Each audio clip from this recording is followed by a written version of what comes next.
আসসালামু আলাইকুম, সবাইকে ঈদ মোবারক। সবাই কেমন আছেন? আমিও ভালো আছি। আচ্ছা, আমি আজকে সকাল থেকে উঠে কি কাজ করলাম এটা আপনাদের সাথে শেয়ার করব।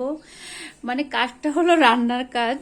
এই হলো আমার সেমাই। আমার ঘরের সবাই একটু মিষ্টি কম খায়, এই জন্য আমি একটা সেমাই বানিয়েছি। আচ্ছা, তো এই হলো সালাদ, এটা হলো পোলাও।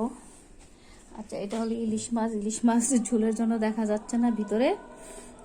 এ হলো ডিম, এটাও বেশি একটা দেখা যাচ্ছে না, উপরে এক পিস দেখা যাচ্ছে, কিছু মনে করবেন না। আরও তো পাতিলা আছে, এটা জাস্ট ডেকোরেশন করেছি। এটা হলো রোস্ট।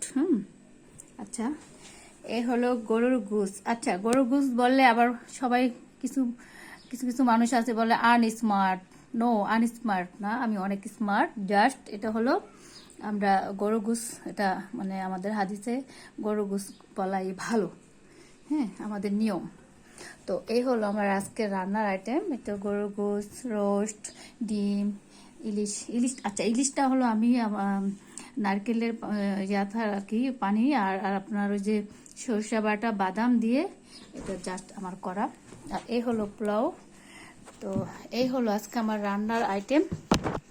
তো এইখানে যতটুকু বাটিতে রাখা যায় আমি ওইভাবে পরিবেশন করেছি, কিন্তু মনে করবেন না যে এত অল্প অল্প কেন। হ্যাঁ, আপনারা সবাই আসলে আপনাদের সবাইকে আমি খাওয়াইতে পারবো, সমস্যা না। ওকে, আল্লাহ হাফিজ, বাই বাই।